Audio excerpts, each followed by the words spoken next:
First is, wala kong username, like MJ, sorry.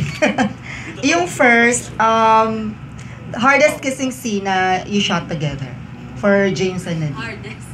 Hardest. Nakakatatlo na sila eh. Yeah, yung pinaka nahirapan kayong issue. Yung bang pinakamatigas na Hindi yung most challenging. Kasi yung nasa, kailangan, you know, most challenging.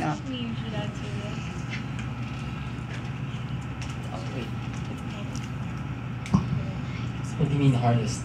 Like the most challenging, most difficult. Challenging. Maybe the first. Siguro yung first kiss namin. Kasi it was on the spot. In the script there was no kissing and then scene. hug and then kiss. It was just Oh yeah. the direct just on the spot. And then kiss. And then we kind of like, what? He said, is there a problem? Yeah. I said no. And then he said there wasn't enough feeling, there wasn't enough emotion. Because of course we're just freaking out because we're kissing each other for the first time. So yeah, I guess the first. Yeah. O yun po, kasi nakakabigla din po nung time na yun. I mean, anong oras na yun? Tapos madaling 2 a.m. Madaling araw na po yun. Tapos kakagising lang po namin lahat for that last scene. Tapos nung binablock na po kami ni Tirek, o yan, hug. Yan, tapos hiwalay yung face, kanya, titek. Tapos kiss. So parang nakakabigla din po. Akala ko na nag-joke siya. No, actually, when we were doing that, kasi it wasn't really meant to have that kiss.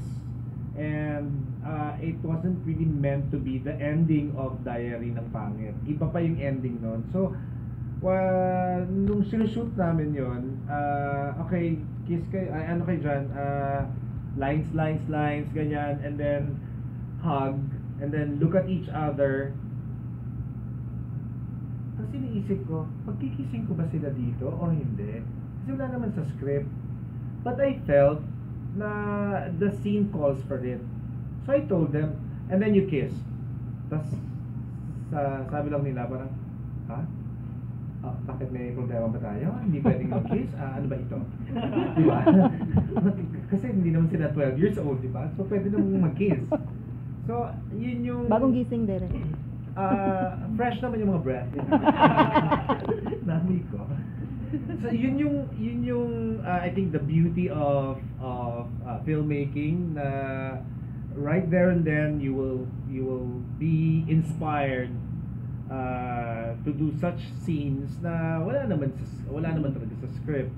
And then nung ginawa nila yon, I think Nadine's mom was there and very much awake, and parang she looked at me after nung scene nila, she looked at me parang bakit sila nag-kiss? Parang wala yata yun sa usapan direct. Sabi ko, diba? Maganda? Masaya, diba? Okay ka lang, Mami? Okay lang po.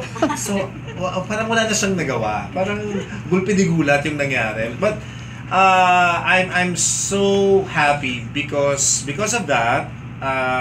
Dahil na rin sa trust nila sa isa't isa, maganda yung eksena, naging successful yung film, naging successful sila.